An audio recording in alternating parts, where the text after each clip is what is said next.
We will continue with the 14th lecture of this course. Now that we have seen about transfer functions and how to generate these transfer functions and convert time domain functions into Laplace domain and Laplace domain to time domain functions and so on, we are ready to start thinking about controllers and so on. Till now, all the transfer function models that we have developed are either for processes which we model using ordinary differential equations, or for some input profiles which we assume that the input undergoes, and then we convert those input profiles in time domain to Laplace domain. However, what we are going to do is we are going to integrate all of these elements, the process, the inputs to the process, the controller and so on, in Laplace domain. So, we are going to define the controllers in Laplace domain, and then once we have all of this in Laplace domain, I told you before, we do not have to solve differential equations. You are going to see that we will do algebraic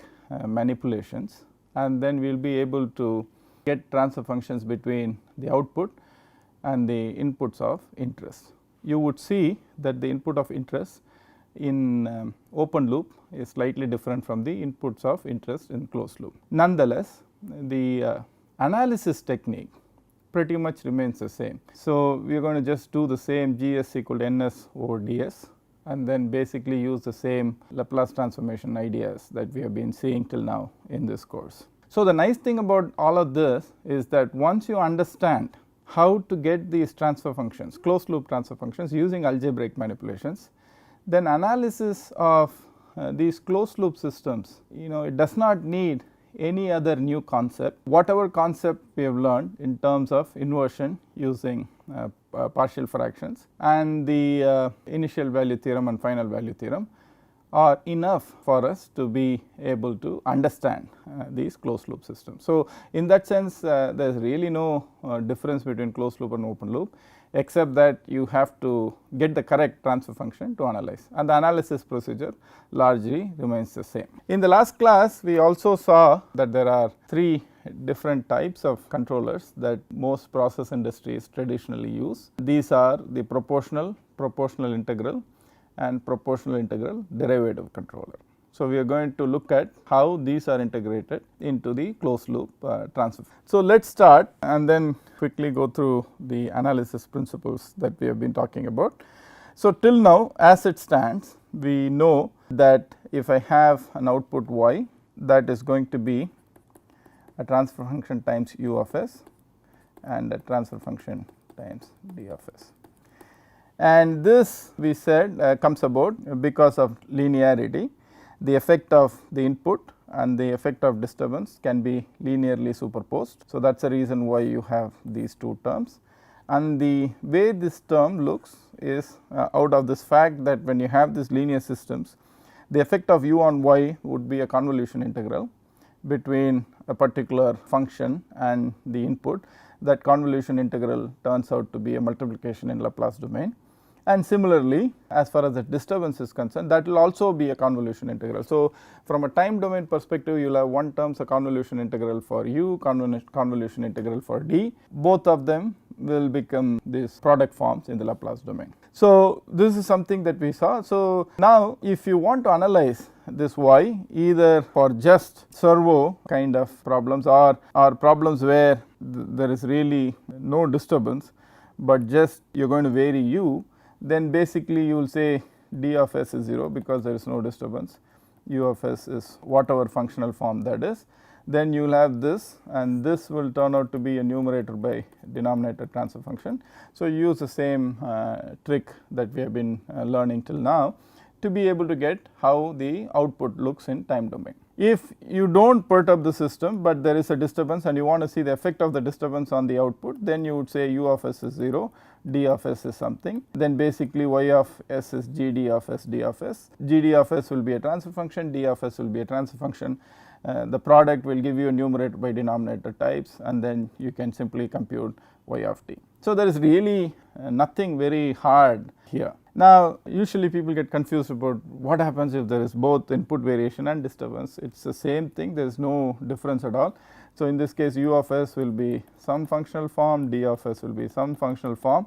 So, you put this functional form here, this functional form here, you know these two transfer functions. So, do all the algebraic manipulations, which is what I said you will do when you do Laplace transforms and do control calculations in Laplace domain, and then you will again get some y of s after all of the manipulation is done, some n of s over d of s, then you do the same trick and get y of. So, pretty much once you have this form and you understand what this really means, right, this really means that a physical process which was modeled in time domain has been converted to Laplace domain, and the convolution integral becoming the product is a very important concept which allows you to do all of this. So, you do all these algebraic manipulations, and as long as you get this form, you know how to do the inversion for sure. So, there is no confusion about how you will do this. Now, another view, just so that when I show you the next slide, you will see why I am doing this here. If I were to kind of do a box, right, dotted box of the system,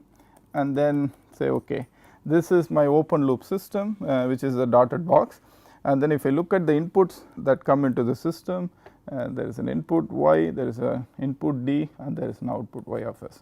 So, if I think of this whole thing as an input output block, then basically what we are saying is y is the outcome or the output from this block, and the variables that affect y are u and d, and those are the inputs to the block. So, basically I have to write y as some function of u of s and d of s, and since it is a linear assumption, linearity assumption that we make, you can say that the effect of u of s and the effect of d of s can be added by superposition, and then the effect of u of s is given by this term, effect of d of s is given by this term. So, that is just another view of the same thing, so that you understand how we do this open loop and closed loop. Now, notice that this is completely open loop, there is no controller here, and keep this block in mind when we see the next slide and then understand what is happening. Now, here the block is a little more complicated, there are more details to the block. So, let us first identify the last block that we had, so that we kind of build this closed loop control step by step, so that you understand exactly what is happening here. So, if you look at the block from the previous slide, you will see that is basically this. So, there is no change that has happened to this. This is the block that you have. Now, if you look at this block, you will see u of s is the input to this block, d of s is also an input to this block, and y of s is the output that comes out of this block. So, basically you will say y of s is gp of s u of s plus gd of s d of s, that is the reason why you have plus and plus. So, how do we introduce this feedback into this open loop system is something that we have already described. So, we said the feedback is introduced by computing what is called an error. So, this is actually what the output value is, and then our interest is really in this output value taking a certain value, which we are going to call as the set point, right. So, basically error in time domain we said was y set point of t minus y of t. So, how different is the output from the set point? So, this could be made into e of s is y set point of s minus y of s, right. So, basically the error signal has to be the difference between the time set point value and the actual output, and then because of linearity and so on, you can simply do the same subtraction in the Laplace domain to get an e of s. So, this equation is represented by this block. So, what we are doing is we are feeding back this y, okay, and then we are sending in y set point of s, which is outside. So, that is something that we decide, and then we are comparing this y set point and this y. So, y set point minus y of s is what we get. So, this signal would then simply be e of s. Now, you also notice from the last lecture where we talked about P, PI and PID controllers, the controller block takes the error and then decides what the manipulated or the input variable should be. So, just like how at this point we would say it is the component of y which is due to just u, which is gp u, and we will say here it is a component of d y which is due to d, which is gdd, and then we are adding this yu plus yd as the actual y. Similarly, if you look at this, the u of s has to be c of s times e of s. Okay. So, this is something that we have seen before, I am just saying this for completeness. So, u of s is c of s times E of s. And then once you have that, now this whole thing is complete. What it basically says is there is a certain u, if you want to think about this in a very linear fashion including the feedback. So we could say something like this, there is a u and there is a disturbance, based on both of these an output is realized, and this output is checked against a set point, and if the output and the set point are the same, then there is no error signal. So there is no job for the controller, so there is no change in us, everything is hunky dory and life can go regularly. However, if because of disturbance or because you actually change your y, when this y of s is fed back in, if it is different from the set point, either because the set point itself has changed or because the disturbance came in and then perturbed the system and y moved from a set point, then an error will be generated here. Okay. So once that error is generated, the controller kicks in. So the controller says, okay, the error has to be 0, so I am going to manipulate the variable, input variable or a manipulated variable. So this controller is going to take this error as the input and then say the manipulated or the input variable has to take a certain value. And once it takes a certain value, it is going to be different from the value it was in previously, because of which this is going to change and because of which this is going to change, and I compare this and then see whether the change that I have made in u of s is enough for me to be able to control the system, and that I find by taking a difference, and if the difference is 0, the controller has nothing to do. If the difference is not 0, then something needs to be done. So this is the basic idea of feedback control, nothing more complicated than this. Now because of all of this feedback, let us see what happens if I were to do an overall input output block, just like what I did in the last slide. So basically I have to put an overall input output block, so which I want to only bring in the inputs to this block and the outputs to this block. Now you will see when I put an overall input output block which subsumes the open loop block, then you will see the output still remains to be y of s. However, the two inputs now become d of s and y set point of s. So this is an important thing to note. Okay. So the two inputs have become d of s and y set point of s. Just recall from the last slide what happened. In the last slide we showed that the y of s is sum of two terms, one term is u of for u of s, the other one is d of s. So in other words, the two inputs were u of s, d of s and y of s, but when we do a closed loop control, now the inputs have become, d of s remains still as an input, but the u of s input has vanished and I have y SPS. Okay. So we will have to ask this question, what happens to this input? So from a closed loop viewpoint, what we could say is I have to write, just like what we did in the open loop, I have to write this y of s as having two terms, for one for each input. The first term is some transfer function which is yet to be determined, y set point of s, plus another transfer function which is yet to be determined, d of s. Okay. There is no difference between this and the previous block, in the sense that once you put in this overall block and then identify that these are the inputs and this is the output, okay, then basically every time you have this, you have to basically write the output as the effect of all of these inputs, and because of linearity assumption you can write the y or the output as sum of the effects of each of these inputs, and typically each input's effect will come in as a product which is a transfer function by that input transfer function. So that is exactly what we have here. In the open loop, y of s is some transfer function times u of s plus some transfer function times d of s, because u and d were the inputs to this open loop. However, once I close the loop, then the inputs are simply y SPS and d of s. So this is an important thing to notice. So now you might ask, what happened to this u, right, which was there before, now it is vanished. What has happened to this u is not freely changing, it is not a free input like what we had in the previous slide, which was the open loop block diagram. Now what has happened really is that this u of s is now calculated as a part of this closed loop control. So I cannot arbitrarily vary u, right. So if I cannot arbitrarily vary u, then I cannot call it as a real input which can take any value.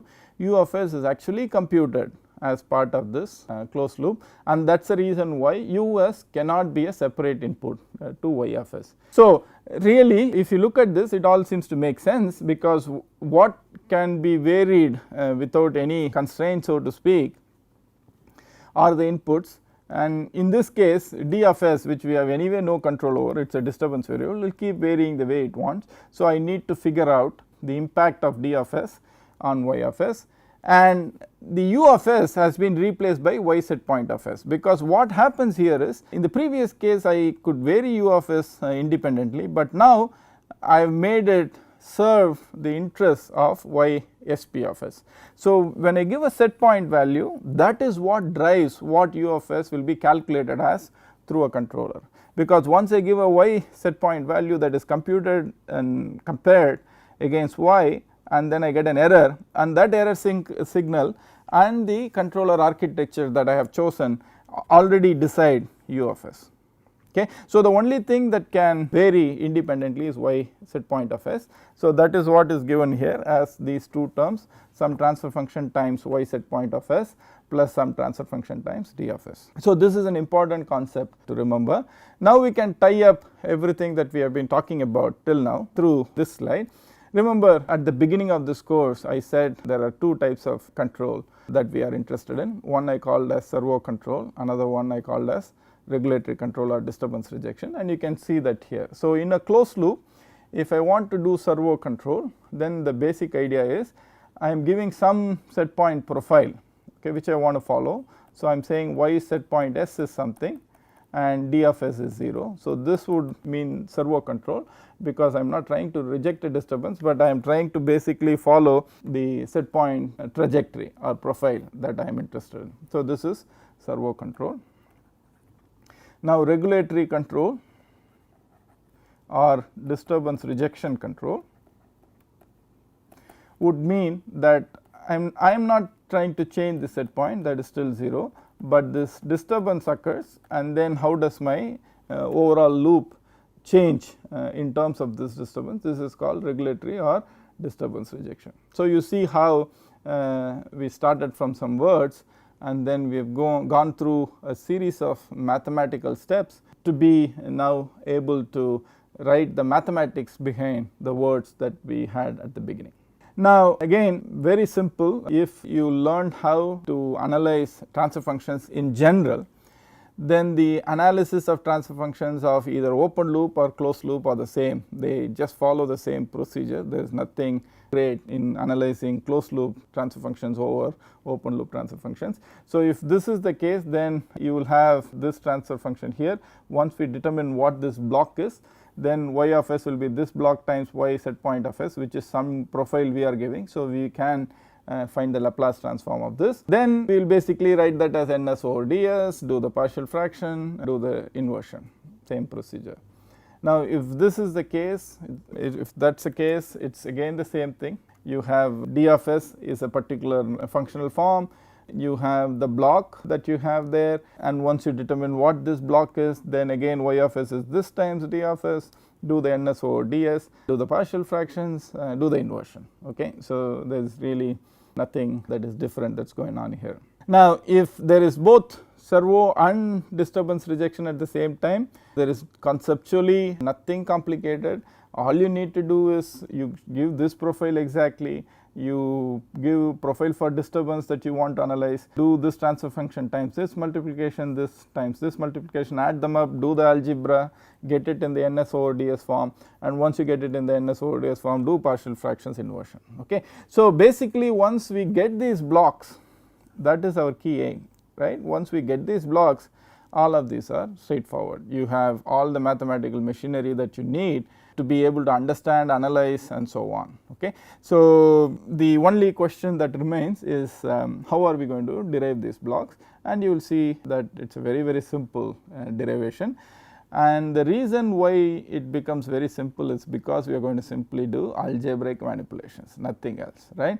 So, it is going to be a very simple algebraic manipulation to do this, and that is the power of using Laplace transforms in control. So, let us do this derivation. Let us first look at each of these and then see how this calculation flows. So, we will start from the left. So, the first block is this. Okay. So, what is the calculation that this block is doing? So, it is comparing y set point of s and y of s, and it is giving an output. Let us call this output as error. Okay. So, the first block computation is simply the E of s is y set point of s minus y of s. Okay. Then we come to the next block, which is the controller block. So, controller block gets as input E of s and the output is U of s. So, U of s is C of s times E of s. Okay. So, this is the second block computation that we do. Now, the third block, what we are going to do is we are going to do our original open loop block. This, the whole thing I am going to call it as a third block, and if you write the equation for this third block, you will quite easily see that y of s is Gp of s times U of s plus Gd of s times D of s. Okay. So, these are the three blocks, that is all you need. Okay. So, once you do these computations, then it is reasonably straightforward to do the algebra after that to find the other two blocks that we saw in the previous slide. Okay. So, what we are going to do is remember, a simple thing is ultimately our interest is in writing y of s as, so because this is a big block right here, right. So, we have already talked about this quite a bit in the last slide. So, our interest is in writing y of s as some block times y set point of s plus some block times D of s. Okay, because these are the two real inputs. U of s has become a part of the computation in this case, and y of s is the output. So, when we look at this equation, we find that we want to get to this form, but here we have U of s and D of s. So, what we are going to do is we are going to do U of s in terms of y sp of s. So, the way you do that is U of s is C of times E of s, but E of s is simply y set point s minus y of s. So, I am going to replace this U of s by C of s y set point s minus y of s, very simple. So, U is controller transfer function times error, however, the error is y set point minus y. So, that is what we are writing here, and I substitute this back here. Okay. So, Gp of s which is there and U of s which is this, and the second term remains the same. Now, if you notice, this is where the beauty of Laplace transform is. I am just going to do algebraic manipulations. If you notice that there is a y of s here and a y of s here, so I simply take the y of s term to the other side. So, this is y of s plus Gp Cs y of s. So, this is 1 plus Gp Cs y of s you have on the left hand side. Now, this term is left behind here, which is Gp C of s y set point of s, and this term is left behind Gd D of s. Now, collect all of this and then bring it to the other side, you will get y of s is Gp of s C of s divided by 1 plus Gp of s C of s y set point of s plus Gd of s divided by 1 plus Gp C. Okay. Now, notice this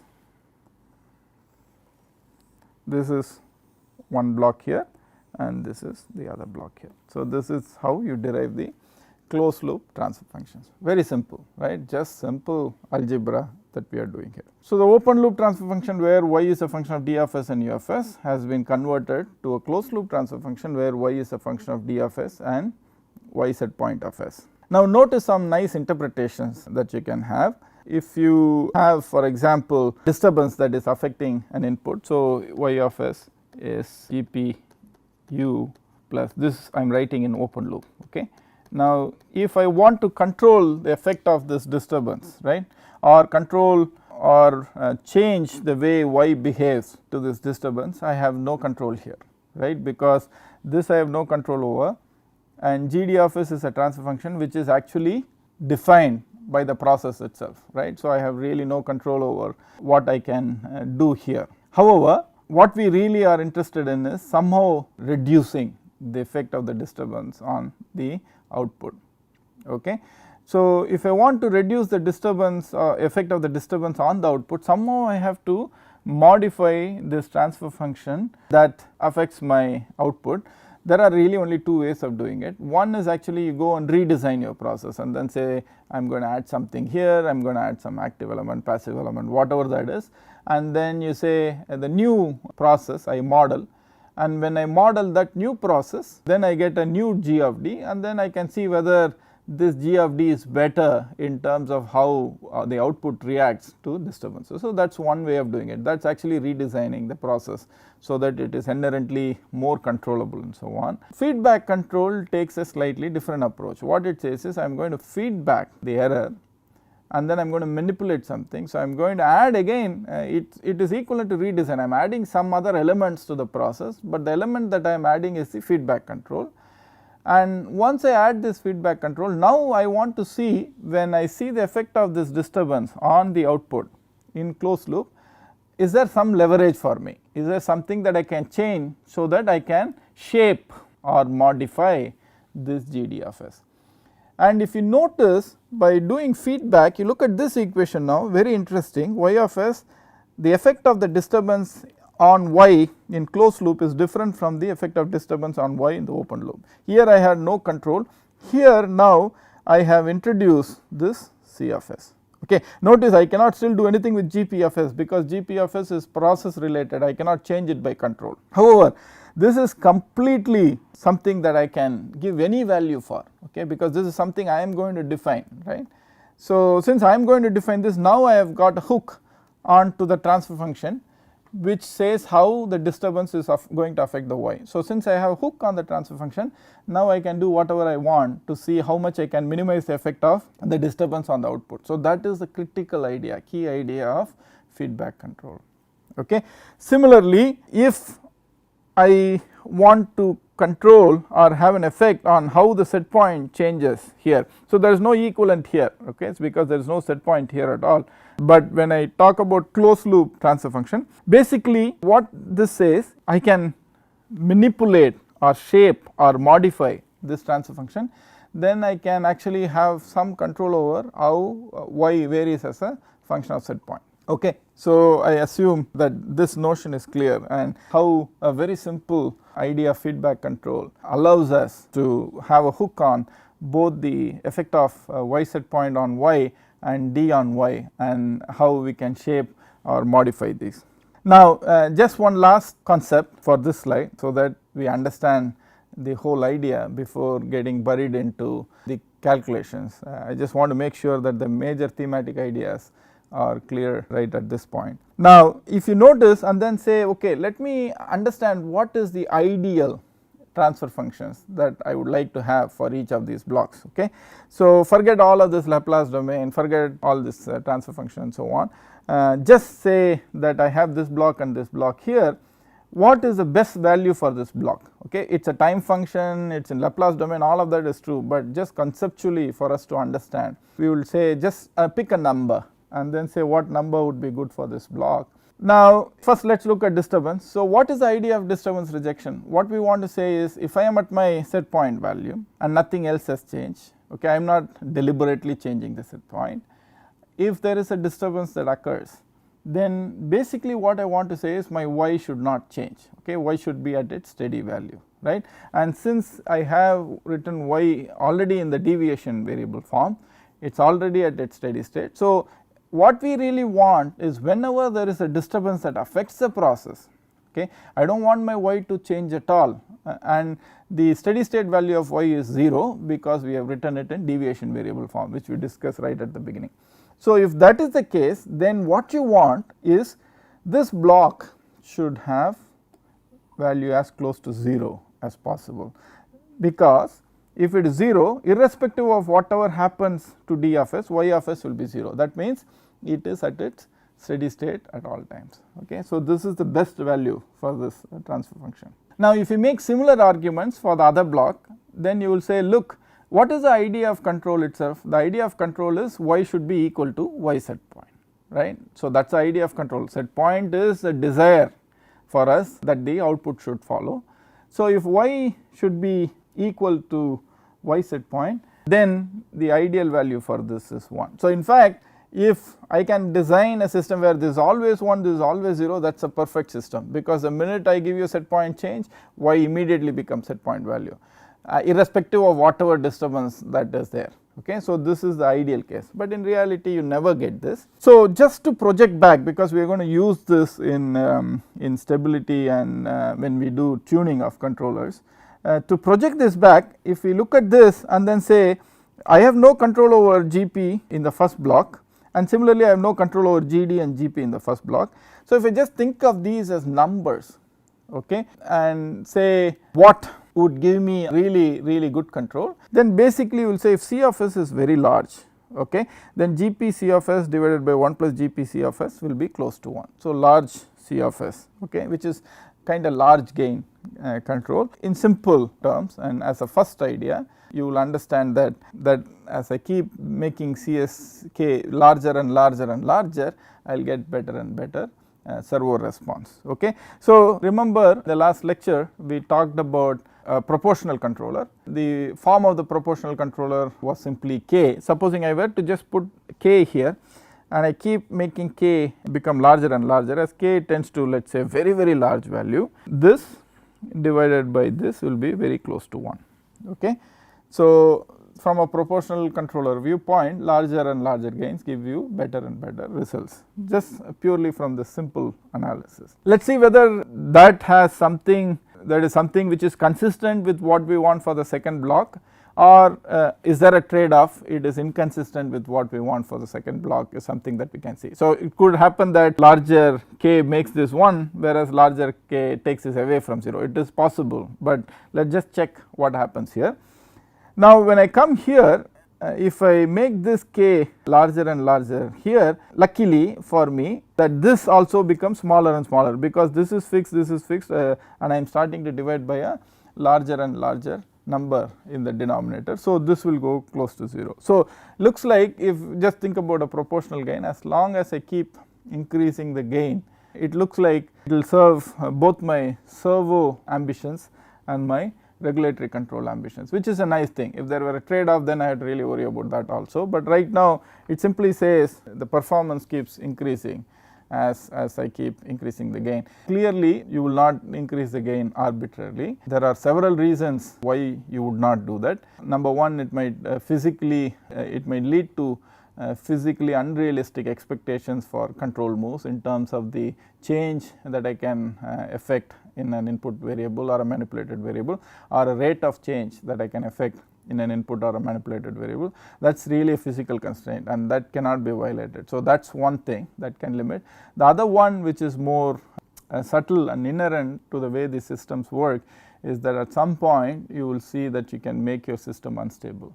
So, you might take a stable system and in pursuit of excellent performance you might make the system unstable. So, these are reasons why you cannot arbitrarily increase this value, and we will see these things as we go forward, and these form the basis for really how we are going to tune controllers and so on. So, another way to write the same result, the algebra, is a standard rule that is given. I am just adding this here for the sake of completeness. In general, you can always do this algebra, it is very simple.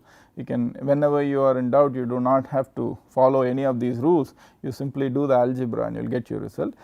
Typically, if there is a feedback loop like this, what this rule says is, if I want to find the transfer function between a particular input and any output in a feedback loop. So, all I do is I go from here to here in a forward path, and then I put all the transfer functions on the numerator, and then the denominator is 1 plus all the functions or the blocks in the feedback loop. So, that is what this rule is. So, let us apply this rule for the transfer function between y of s and d of s. So, if I start from d of s, which is the input, and go to y of s, I encounter gd, which is in the numerator, and if I multiply all the blocks in the feedback loop, then that is simply Cp and Cs, Gp and Cs, sorry, and then add 1 to that is in the denominator. So, the transfer function between d of s and y of s in the closed loop is the following. Let us try and see whether the same rule works for y set point and y of s.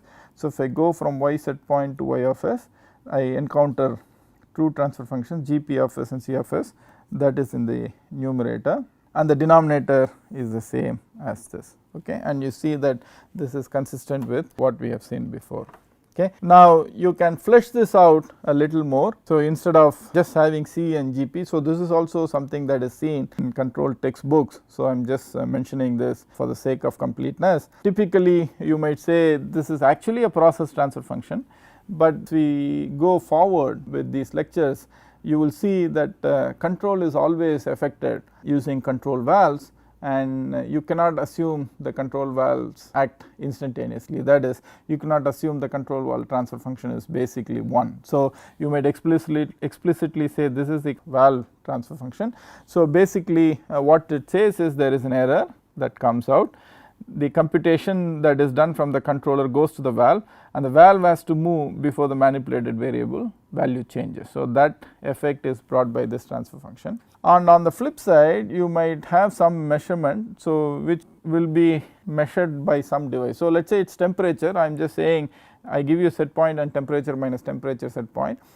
But if I measure a certain temperature, I might not be able to immediately measure it. There might be a slight time lag, there might be a slight bias between what is measured and what the truth is. All of that is modeled using this transfer function for the sensor or the measurement device, which is h of s. So, this is called the measurement transfer function and the valve transfer function. So, this will make the loop a little more realistic, but you can basically use the same ideas. There is nothing that changes in any of this once you understand this ns over ds and partial fractions and inversion. So, we use the rule that we talked about in the last slide. So, if I want to find the transfer function between d and y, basically first I do the denominator, which is 1 plus the multiplication of all the blocks in the feedback loop, which is 1 plus Cs, GVs, GPS, h of s. And when I go from ds to y of s, the only block I encounter is gd of s, so I put it in the numerator. Now, when I look at the transfer function between y set point and y, then the blocks that I encounter along the way are Cs, Gv of s, Gp of s. So, all these 3 blocks that I encounter, so I put them in the numerator and the denominator is the same as this.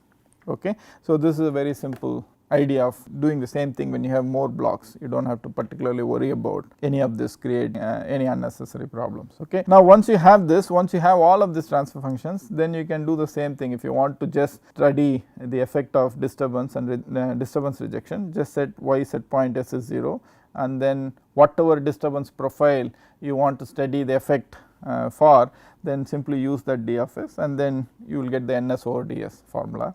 Now, if you want to find how your controller will do when you give a step set point or a ramp like this or some sinusoidal, correspondingly find the y set point and then compute y of s, and then do the partial fractions, compute y of t, then you will see from this time profile how we get the corresponding time profile for y. Now, notice how beautifully the Laplace transforms helps us do all of this, because I am drawing here time profiles, right. The notion is the minute I draw the time profiles here, I can correspondingly get the y set point or disturbance profiles in Laplace transform, and once I get that in Laplace transform, once I put all of this into picture, I will get y of s in Laplace transform, and once I get y of s in Laplace transform, I simply do a inversion to get y of t. So, I go from here. So, you might say my y set point is like this, but my y does not follow it immediately, but maybe a lag and so on. So, all of this you can actually quite easily study using these block manipulations. Okay. So, this is an important lecture where I transition from open loop to closed loop, showed you that 2 of the important ideas that we have been talking about for a while now, which is that these Laplace transforms will make all the computations algebraic.